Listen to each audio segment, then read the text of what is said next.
ধরুন অনেকদিন পরে দেশে ফিরছেন, একেবারে আয়েশ করে উড়োজাহাজে গা এলিয়ে চোখ দুটো বন্ধ করে আছেন। হঠাৎ চোখ খুলে দেখলেন আপনার পাশেই দাঁড়িয়ে স্বয়ং প্রধানমন্ত্রী শেখ হাসিনা। তখন অনুভূতিটা কেমন হবে আপনার, শুধু একবার ভাবুন। তারেকের প্ল্যান পেট্রোল পাবে না, তারেকের প্ল্যান বিদ্যুৎ পাবে না, তারেকের প্ল্যান খাদ্য পাবে না, তারেকের প্ল্যান কৃষক সেচ পাবে না। এই তো প্ল্যান দেখাচ্ছে সে। লেখাপড়া করা যাবে না, সব ধ্বংস। দেশটাকে ধ্বংসের হাত থেকে দেশকে বাঁচাতে হবে। এই সমস্ত জঞ্জাল সরকারগুলিকে বিদায় দিয়ে দিতে হবে। একমাত্র আওয়ামী লীগ পারে এদেশের মানুষের সব সমস্যার সমাধান করে আবার মানুষের জীবনে শান্তি, নিরাপত্তা, উন্নতি নিশ্চিত করতে। হয়তোবা শেখ হাসিনা ভাগ্যক্রমে 5 আগস্ট বেঁচে গিয়েছে, কিন্তু তারেক জিয়া এখন চারিদিক থেকে যেভাবে প্রেশার ফেস করতেছে, তারেক জিয়া কি বেঁচে থাকবে নাকি মারা যাবে সেটাও আমরা বুঝতে পারতেছি না। কারণ বাংলাদেশের পরিস্থিতি এখন ভয়াবহ আকারে ধারণ করেছে। কারণ বাংলাদেশের মধ্যে 50% জনগণকে আপনি কোনটা আশা করে রাখবেন? 50% জনগণের মত প্রকাশের অধিকার থাকবে না, 50% জনগণ কোনো রাজনীতি করতে পারবে না, 50% জনগণ কথা বললেই আওয়ামী লীগের দোষর বলে জেলে ভরে দেওয়া হবে। সো আপনি কিভাবে শান্তিতে দেশ চালাবেন? যেখানে বর্তমান বিএনপি সরকার আপনার এক জামাত শিবিরদেরকে সামাল দিতে হিমশিম খেয়ে যায় রীতিমতো, মানে তারা পারছে না জামাত শিবিরকে হ্যান্ডেল করার জন্য। সেখানে আপনি আওয়ামী লীগকে হ্যান্ডেল করবেন, এত ইজি না ভাই। ইউনূস সরকারের আমলে 3 উপদেষ্টার তথ্য মদতে প্রায় 350 জঙ্গি জামিন পেয়েছিল। জেল পলাতক আর জামিনে মুক্তি পাওয়া জঙ্গিরা এখন আইন শৃঙ্খলা বাহিনীর জন্য গলার কাটা হয়ে গেছে। ইউনূস সরকার ক্ষমতা নেওয়ার প্রথম 8 মাসের মধ্যে শুধু জঙ্গি মামলায় অভিযুক্ত নিষিদ্ধ সংগঠন জেএমবির 148 জন জামিনে মুক্ত হয়েছে। আসসালামু আলাইকুম দর্শক, সিগন্যাল বিডি চ্যানেলের নতুন একটি গুরুত্বপূর্ণ নিউজ ভিডিও নিয়ে আপনাদের মাঝে হাজির হলাম। প্রিয় দর্শক, বাংলাদেশের বর্তমান রাজনৈতিক প্রেক্ষাপট নিয়ে ইতিমধ্যে অনেকগুলো ভিডিওর অংশবিশেষ আপনারা দেখেছেন এবং আশা করি দেখেই বুঝতে পেরেছেন আজকের ভিডিওটি কতটি গুরুত্বপূর্ণ এবং আকর্ষণীয় হতে চলেছে। এখনো যারা আমাদের চ্যানেলটি সাবস্ক্রাইব করেননি তাদের সবাইকে বলবো আমাদের চ্যানেলটি সাবস্ক্রাইব করে পাশে থাকা বেল আইকনটি অন করে দিবেন। আর যারা ইতিমধ্যেই সাবস্ক্রাইব করেছেন তাদেরকে অসংখ্য ধন্যবাদ। হ্যাঁ প্রিয় দর্শক, কে কোথা থেকে ভিডিওটি দেখছেন অবশ্যই কমেন্ট বক্সে জানিয়ে যাবেন। তো প্রিয় দর্শক, চলুন আর কথা বাড়াবো না, একটি লাইক দিয়ে মূল ভিডিওতে যাওয়া যাক। সারা বাংলাদেশে আজকে হাহাকার। আবার বাংলাদেশটাকে ভিক্ষুকের জাতিতে পরিণত করলো। উন্নয়নশীল দেশের মর্যাদা এনেছিলাম, সেই উন্নয়নশীল দেশের মর্যাদায় থাকতে দিল না বাংলাদেশকে। এরা কারা? জাতির পিতা বঙ্গবন্ধু শেখ মুজিবুর রহমানের নেতৃত্বে যে পাকিস্তানি হানাদার বাহিনীকে পরাজিত করে এই বাঙালি জাতি বিজয় অর্জন করেছিল, বিজয় জাতি হিসেবে বিশ্ব দরবারে মাথা উঁচু করে চলতো। এই বাঙালি জাতিকে অর্থনৈতিকভাবে, রাজনৈতিকভাবে, সামাজিকভাবে, সাংস্কৃতিকভাবে উন্নত করে, যেখানে জাতির পিতা যুদ্ধবিধ্বস্ত দেশ উন্নত করে স্বল্পোন্নত দেশে উন্নীত করেছিলেন, তারই পদাঙ্ক অনুসরণ করে সেই আদর্শবুকে নিয়ে স্বল্পোন্নত দেশ থেকে জাতির পিতার স্বপ্ন পূরণে বাংলাদেশকে উন্নয়নশীল দেশের মর্যাদায় উন্নীত করেছি। সেটাও ধ্বংস হয়ে গেছে, করতে পারলো না। এই 26 থেকে আমাদের যাত্রা শুরু হওয়ার কথা ছিল। আমরা যখন উৎসব করব উন্নয়নশীল দেশ হিসেবে, আজকে তখন সকলের চোখের পানিতে বাংলাদেশ ভাসছে। আজকে সকলকে ঐক্যবদ্ধ হতে হবে। আপনার প্রত্যেকটা কৃষক লীগের নেতাকর্মী আপনার যা যা এলাকায় কৃষকের পাশে দাঁড়ান, তাদের নিয়ে আন্দোলন শুরু করেন। আপনারাই তাই সময় দেন, আন্দোলন করেন যে কৃষকের যা যা প্রয়োজন সব তাদের দিতে হবে। ফসল উৎপাদনে যা যা দরকার, আমরা তো রিসার্চ করি, এমনকি পাটের রিসার্চকে, পাটের জন্ম রহস্য আমরা উদ্ভাবন করেছি। তরি তরকারি, ফল মূল সব কিছু আমরা শুধুমাত্র গবেষণার মাধ্যমে উৎপাদন দ্বিগুণ তিনগুণ আমরা বৃদ্ধি করতে পেরেছি। আজকে কেন আবার সব বন্ধ হয়ে যাবে? কেন বাংলাদেশকে আবার অন্যের কাছে হাত পেতে চলতে হবে? এটা চলতে দেওয়া যায় না, এটা আমরা দেবো না। কাজে সকলকে ঐক্যবদ্ধ হয়ে আমাদের কৃষক শ্রমিকের পাশে দাঁড়ান, খেটে খাওয়া মানুষের পাশে দাঁড়ান, নিম্নবিত্ত মধ্যবিত্ত মানুষের পাশে দাঁড়ান। 5 কোটি নিম্নবিত্ত মানুষকে মধ্যবিত্ত উন্নীত করেছে, আজকে 6 কোটি মানুষকে আবার দরিদ্র সীমার নিচে নিয়ে গেছে ইউনূস। মানে এরকম একটা ভণ্ড বাটপার আজকে দেশটাকে তছনছ করেছে। আর ওইতে চোরের সাক্ষী মানে আর একজন খুনি এসে বসেছে, লুটপাট আবার শুরু করেছে, দেশের দিকে খবর নাই। তার এক প্ল্যান আছে, সেই প্ল্যান কি? জনগণ পেট্রোল পাবে না, তারেকের প্ল্যান পেট্রোল পাবে না, তারেকের প্ল্যান বিদ্যুৎ পাবে না, তারেকের প্ল্যান খাদ্য পাবে না, তারেকের প্ল্যান কৃষক সেচ পাবে না। এই তো প্ল্যান দেখাচ্ছে সে। লেখাপড়া করা যাবে না, সব ধ্বংস। দেশটাকে ধ্বংসের হাত থেকে দেশকে বাঁচাতে হবে। সবাই ঐক্যবদ্ধ হন। জাতির পিতা স্বাধীনতা দিয়ে গেছেন, আমরা উন্নয়নশীল দেশের মর্যাদা উন্নীত করেছিলাম। ইনশাল্লাহ এই বাংলাদেশের জনগণ সকল কাজকে রুখে দাঁড়াতে হবে। ঘন্টার পর ঘন্টা বসে থাকলে তো আর তেল পাওয়া যাবে না। কাজে এখানে সকলকে রুখে দাঁড়াতে হবে, প্রতিবাদ করতে হবে, প্রতিরোধ গড়ে তুলতে হবে। এই সমস্ত জঞ্জাল সরকারগুলিকে বিদায় দিয়ে দিতে হবে। একমাত্র আওয়ামী লীগ পারে এদেশের মানুষের সব সমস্যার সমাধান করে আবার মানুষের জীবনে শান্তি, নিরাপত্তা, উন্নতি নিশ্চিত করতে, এবং সেটাই আমরা করবো ইনশাল্লাহ। ধরুন অনেকদিন পরে দেশে ফিরছেন, একেবারে আয়েশ করে উড়োজাহাজে গা এলিয়ে চোখ দুটো বন্ধ করে আছেন। হঠাৎ চোখ খুলে দেখলেন আপনার পাশেই দাঁড়িয়ে স্বয়ং প্রধানমন্ত্রী শেখ হাসিনা। তখন অনুভূতিটা কেমন হবে আপনার, শুধু একবার ভাবুন।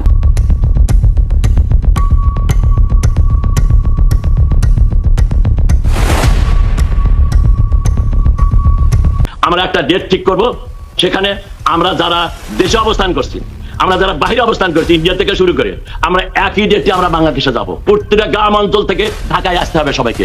আমরা যেদিন ঢাকায় যাব তাদের কথা ঢাকায় আসতে হবে, তার কারণ বাংলাদেশের রাজধানী, বাংলাদেশের রাজনীতি বর্তমান ঢাকা কেন্দ্রিক রাজনীতি। বড় শক্তিশালী একটা সরকার, একটা দল 25 আগস্টে একদিনে তাদের ক্ষমতা থেকে বিদায় নিতে হবে। যেমনটি ভাবে সম্ভব হয়েছে, এটা আমরা সেই বাঙালি, আপনি একদিন দেখবেন, এবং সেটা হয়তো আমরা কতদিন সে টাইম বলতে পারবো না।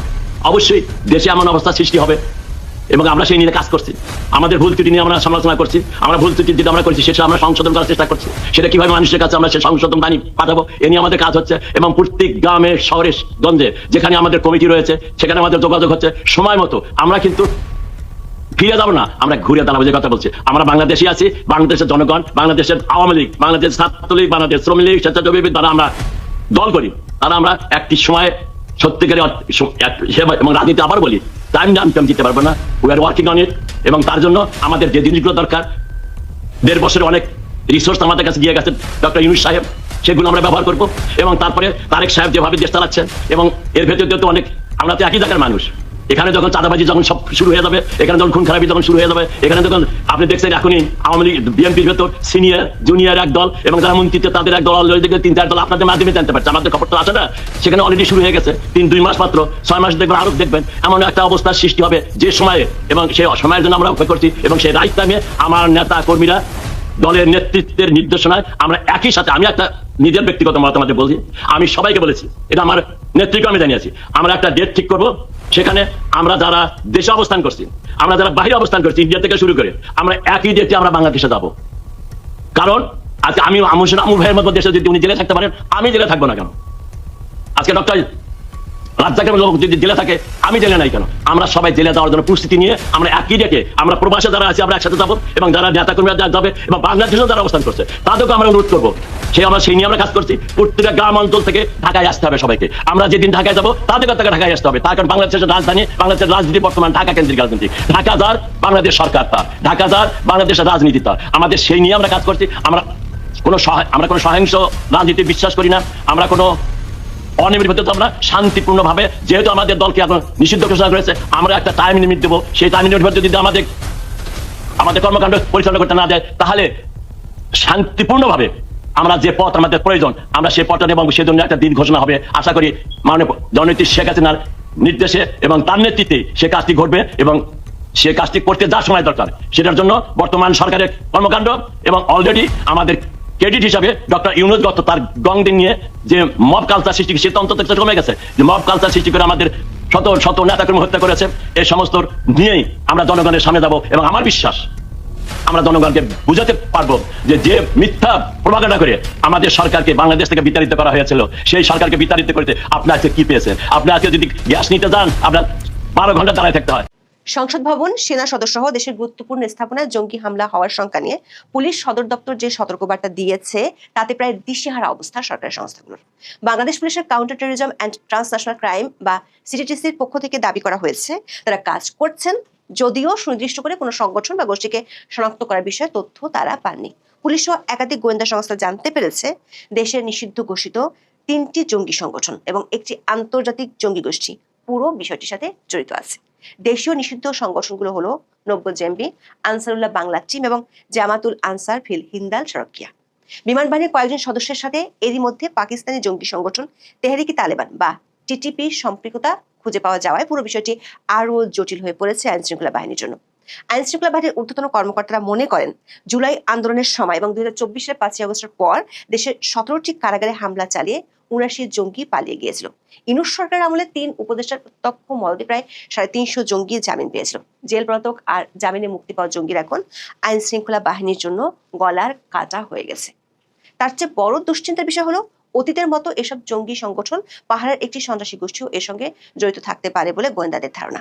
এসব জঙ্গি সংগঠনের শীর্ষ নেতারা এতটাই প্রভাবশালী যে তাদেরকে আবার গ্রেপ্তার করার আগে পুলিশকে কয়েকবার ভাবতে হচ্ছে। কেরানীগঞ্জের মাদ্রাসায় বোমা বিস্ফোরণ, হবিগঞ্জ থেকে এক কিশোর এবং ঢাকা থেকে 90 জেএমবির বেশ কয়েকজন সদস্যকে গ্রেপ্তারের পর চাঞ্চল্যকর তথ্য পেয়েছিল পুলিশ। কিন্তু এই জঙ্গি দলগুলোর শীর্ষ নেতাদের হাত এতটাই লম্বা যে পুলিশকে রাঘব বোয়ালদের গ্রেপ্তার করা থেকে পিছু হটতে হয়েছিল। ফলে পুলিশের কাছে জঙ্গি হামলার ভয়াবহ আশঙ্কামূলক তথ্য থাকার পরও তেমন কিছুই করতে পারছে না আইন শৃঙ্খলা বাহিনী।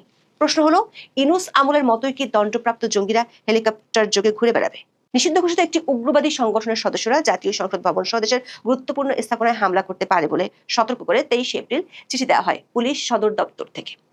বাহিনীর ইউনিট প্রধানদের কাছে পাঠানো এই সংক্রান্ত চিঠিতে নিরাপত্তা জোরদারের নির্দেশনা দেওয়া হয়।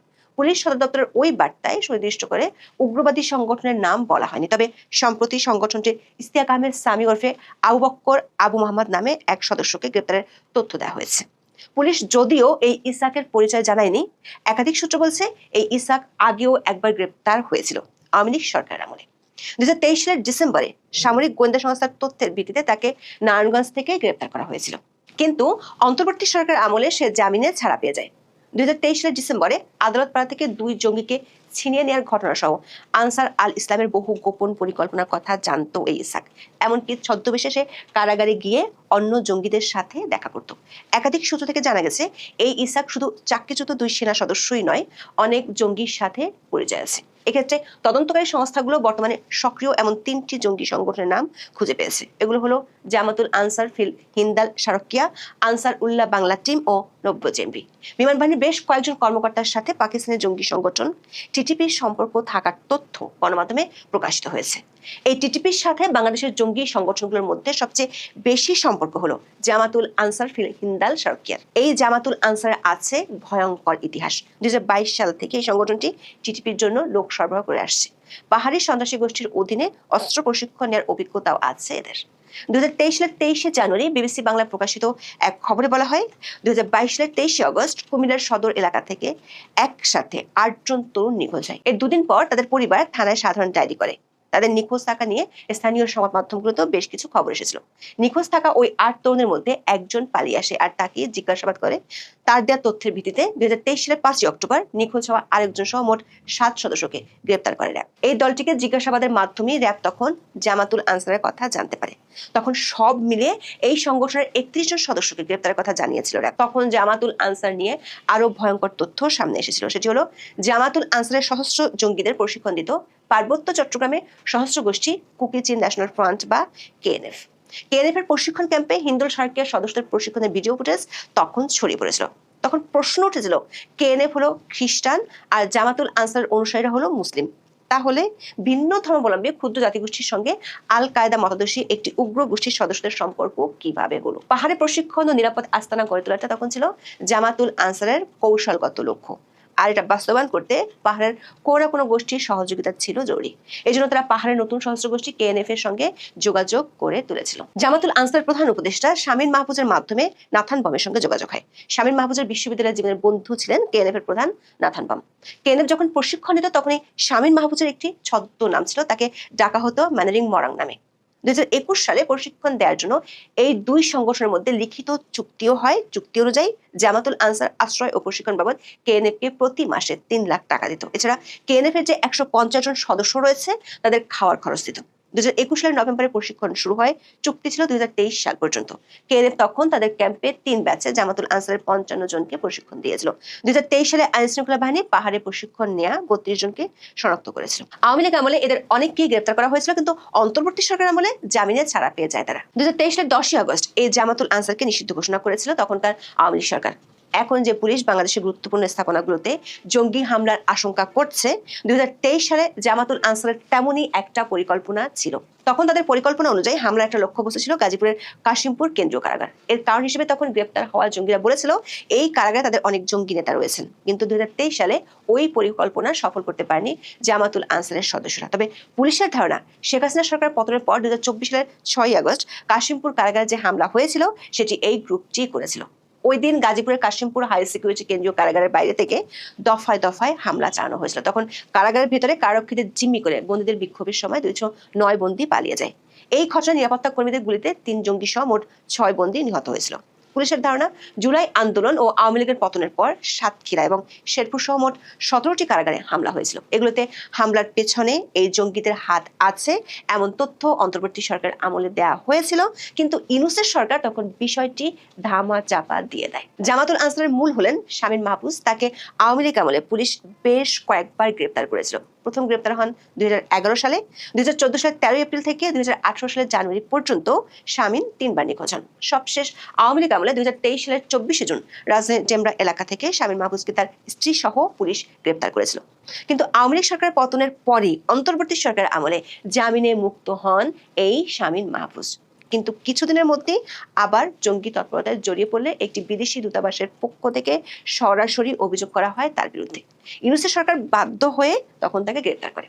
2025 সালের 15 জুলাই পুলিশের অ্যান্টি টেরোরিজম ইউনিট বা এটিইউ তাকে সন্ত্রাস বিরোধী আইনের মামলায় গ্রেপ্তার করে 5 দিনের রিমান্ডে নিয়েছিল। ওই মামলার এজাহারে আসামিদের সঙ্গে টিটিপির সম্পৃক্ততার একটা অভিযোগ আনা হয়েছিল। 2023 সালের 11 সেপ্টেম্বর দৈনিক প্রথম আলোতে ছাপা হওয়া এক প্রতিবেদনে সিটিটিসির কর্মকর্তাদের বরাত দিয়ে বলা হয়েছে, শামীম মাহফুজ ইসলামী ছাত্র শিবিরে জড়িয়ে পড়ে রংপুর ক্যাডেট কলেজ তাকে বহিষ্কার করেছিল। বিশ্ববিদ্যালয় থেকে পাশ করার পর তিনি জমিয়াতুল মুসলিমিন নামে একটি জঙ্গি গোষ্ঠীর সঙ্গে যুক্ত হন। তিনি আনসারুল্লাহ বাংলা টিমের দুর্ধর্ষ জঙ্গি এজাজ কারগিলের সহযোগী ছিলেন।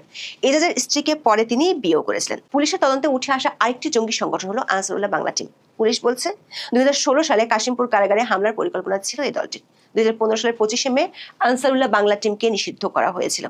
এই আনসারুল্লাহ বাংলা টিমের প্রধান ছিলেন জসিমউদ্দিন রহমানী। 2013 সালের 12 আগস্ট বরগুনা থেকে তাকে গ্রেপ্তার করা হয়েছিল। ব্লগার রাজীব হায়দার হত্যা মামলা তাকে 5 বছরের কারাদণ্ড দিয়েছিলেন ঢাকার একটি আদালত। 2024 সালের 27 অক্টোবর সবগুলো মামলায় জামিন দিয়ে তাকে মুক্তি দেয় ইউনূসের সরকার। বিভিন্ন সময় পুলিশি তদন্তে উঠে এসেছিল আনসারুল্লাহ বাংলা টিমের সদস্যরা জেলে বসে তৎপরতা চালাতো। একাধিক সূত্র বলছে, বর্তমানে যে থ্রেটের কথা পুলিশের পক্ষ থেকে বলা হচ্ছে সেটির মূলে যারা আছে তাদেরকে গ্রেপ্তার করা পুলিশের জন্য বেশ কঠিন। এর কারণ হলো অন্তর্বর্তী সরকারের আমলে ছাড়া পাওয়া জঙ্গিরা কোথায় আছে তার পূর্ণাঙ্গ তথ্য পুলিশের কাছে নেই। অন্তর্বর্তী সরকার ক্ষমতায় আসার আগে 2024 সালের 5 থেকে 7 আগস্টের মধ্যে দাগী ও সাজাপ্রাপ্ত জঙ্গিরা জেল থেকে পালিয়েছিল। 2024 সালের 17 সেপ্টেম্বর তখনকার IG prison brigadier general Syed Motaher Hossain সংবাদ সম্মেলনে জানিয়েছিলেন, বিভিন্ন কারাগার থেকে পালিয়ে যাওয়া বন্দীদের মধ্যে পলাতক, যাবজ্জীবন ও মৃত্যুদণ্ডপ্রাপ্ত আসামি ছিলেন 98 জন। পলাতক বন্দীদের মধ্যে জঙ্গি সম্পৃক্ততার অভিযোগে গ্রেপ্তার 79 জন ছিলেন। এর মধ্যে সাজাপ্রাপ্ত জঙ্গি ছিলেন 9 জন। 2025 সালের 11 এপ্রিল বিবিসি বাংলায় প্রকাশিত এক খবরে বলা হয়েছে, ইউনূস সরকার ক্ষমতা নেওয়ার প্রথম 8 মাসের মধ্যে শুধু জঙ্গি মামলায় অভিযুক্ত নিষিদ্ধ সংগঠন জেএমবির 148 জন জামিনে মুক্ত হয়েছিলেন। কারাগারের হিসাব অনুযায়ী প্রথম 8 মাসে ইউনূস সরকার 350 জঙ্গিকে জামিন দিয়েছিল। জেএমবি ছাড়াও জামিন নিয়ে জেল থেকে বের হওয়াদের মধ্যে তালিকাভুক্ত সংগঠন হরকাতুল জিহাদ, আনসারুল্লাহ বাংলা টিম, জামাতুল আনসার ফিল হিন্দাল শারকিয়া, আনসার আল ইসলাম, ইমাম মাহমুদের কাফেলা, হিজবুত তাহরির, হামজা ব্রিগেড, কেএনএফ এবং আল্লাহর দলের সদস্য ছিল। এর মধ্যে পুলিশ গত কয়েক সপ্তাহে 90 জেএমবির বোমা বিস্ফোরণ সহ বেশ কিছু তৎপরতার কথা জানতে পারলেও তদন্তে গতি পাচ্ছে না অদৃশ্য কারণে। পুলিশের ওয়েবসাইট টিএমপি নিউজের এক খবরে জানানো হয়, নিষিদ্ধ ঘোষিত সন্ত্রাসী সংগঠন 90 জেএমবির সাথে জড়িত সন্দেহে এক কিশোরকে হেফাজতে নিয়েছে counter terrorism and transnational crime unit বা সিটিটিসি। গত 2 এপ্রিল হবিগঞ্জ সদর থানা এলাকা থেকে তাকে হেফাজতে নেওয়া হয়। পুলিশ বলছে, হেফাজতে নেওয়া কিশোরটি অনলাইনে অত্যন্ত সক্রিয়। সে দাওলাতুল ইসলাম বা আইএস এর পক্ষে উগ্রবাদী পোস্ট শেয়ার করে সদস্য নিয়োগ করত। সবচেয়ে ভয়ঙ্কর তথ্য হলো, হেফাজতে নেওয়া এই কিশোর বোমা তৈরির পিডিএফ ফাইল শেয়ার করত এবং ঘনিষ্ঠ সহযোগীদের মাধ্যমে শিয়া মসজিদ, পুলিশের চেকপোস্ট ও ইসকন মন্দিরে হামলার পরিকল্পনা ও উস্কানি দিত। প্রিয় দর্শক, ইতিমধ্যে আপনারা আমাদের পুরো ভিডিওটি দেখেছেন। ভিডিওটি দেখে কি জানলেন এবং বুঝলেন, অবশ্যই আপনাদের মূল্যবান মতামতটি আমাদের কমেন্ট বক্সে জানাতে ভুলবেন না। এখনো যারা আমাদের চ্যানেলটি সাবস্ক্রাইব করেননি তাদের সবাইকে বলবো আমাদের চ্যানেলটি সাবস্ক্রাইব করে পাশে থাকা বেল আইকনটা অন করে দিবেন এরকম নিত্য নতুন প্রতিদিন গরম গরম নিউজ আপডেট পেতে। ধন্যবাদ সবাইকে।